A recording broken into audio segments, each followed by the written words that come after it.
अगर आप अपनी फेवरेट नावल पर बेस्ड ड्रामा देखें और फिर पता चले कि ड्रामे ने कहानी का सबसे इम्पोर्टेंट हिस्से को ही बदल डाला है, तो आगन के साथ भी कुछ ऐसा ही हुआ कि ड्रामे को लेकर बहुत हाइप थी, स्टार कास्ट ज़बरदस्त थी, लेकिन नावल के रीडर्स को भी कई चीज़ों से डिसअपॉइंटमेंट हुई। आखिर आगन ड्रामा और ओरिजिनल नावल में क्या फ़र्क था, कौन सा कैरेक्टर बदल दिया गया और कौन कई व्यूअर्स ने कहा कि ड्रामे का नावल का लेवल तक पहुंच ही नहीं सका। आज हम इसी पर बात करेंगे। अस्सलाम वालेकुम नाज़रीन। आगन असल में पाकिस्तान की मशहूर नावलिस्ट खतीजा मस्तूर की लिखी हुई क्लासिक नावल थी। ये सिर्फ एक फैमिली स्टोरी नहीं थी, बल्कि नावल ब्रिटिश इंडिया के आखिरी सालों, पार्टीशन और उस दौर के सियासी और समाजी हालात को भी बहुत गहराई से दिखाती थी। स्टोरी का सेंटर कैरेक्टर आलिया है, जो अपनी फैमिली और सोसाइटी में होने वाली तब्दीलियों को अपनी आंखों से देखती है। जब आंगन ड्रामा अनाउंस हुआ तो बहुत से लोग एक्साइटेड थे, क्योंकि कास्ट में सजल अली, आहद रज़ा मीर, मावरा हुसैन, एहसन खान और सोनिया हुसैन जैसे बड़े नाम शामिल थे। नावल के फैंस को उम्मीद थी कि उनकी फेवरेट कहानी स्क्रीन पर भी उतनी ही पावरफुल नजर आएगी, लेकिन जब ड्रामा ऑन एयर हुआ तो रिएक्शन मिक्स्ड रहे।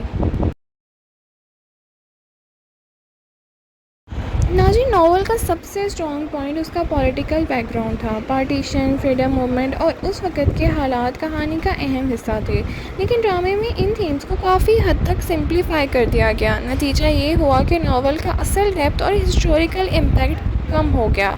कई रीडर्स ने कहा कि ड्रामा ज़्यादा फैमिली कॉन्फ्लिक्ट पर फोकस कर रहा है, जबकि नावल का स्कोप बहुत बड़ा था।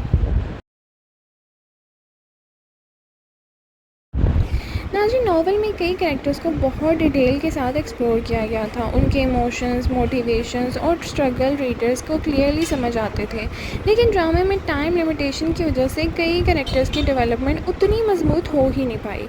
कुछ व्यूअर्स को लगा कि कुछ इंपॉर्टेंट कैरेक्टर्स को स्क्रीन टाइम कम मिला है और कुछ स्टोरी लाइन्स जल्दी जल्दी कंप्लीट कर दी गई हैं।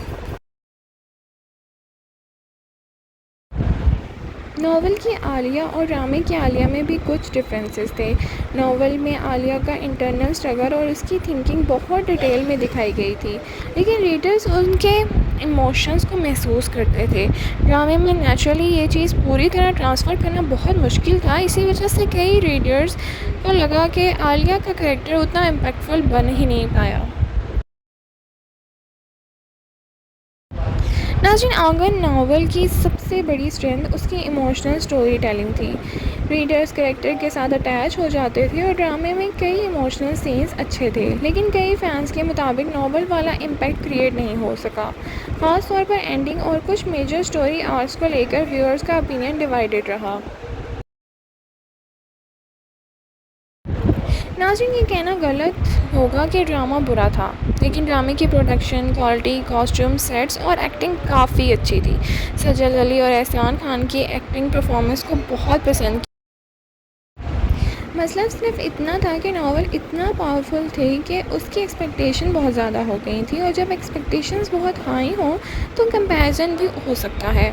अगर आप हिस्टोरिकल डेप्थ, डिटेल कैरेक्टर्स और ओरिजिनल स्टोरी टेलिंग देखना चाहते हैं तो नावल ज़्यादा स्ट्रॉन्ग चॉइस है, लेकिन अगर आप विजुअली ब्यूटीफुल प्रेजेंटेशन और स्ट्रॉन्ग परफॉर्मेंसेस एंजॉय करना चाहते हैं तो ड्रामा भी देखने लायक है। बस ये समझना ज़रूरी है कि दोनों एक्सपीरियंस एक जैसे बिल्कुल भी नहीं हो सकते।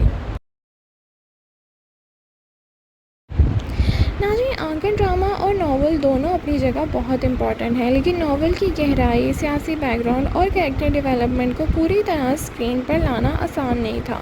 इसी वजह से कई रीडर्स को लगा कि ड्रामा ओरिजिनल नावल से काफ़ी मुख्तलिफ है। अब सवाल आपसे है, क्या आपने आंकन नावल पढ़ी है और आपके ख्याल में नावल बेहतर थी या ड्रामा? कमेंट सेक्शन में अपनी राय का इज़हार ज़रूर करें। Thank you so much for watching. अल्लाह हाफ़िज़।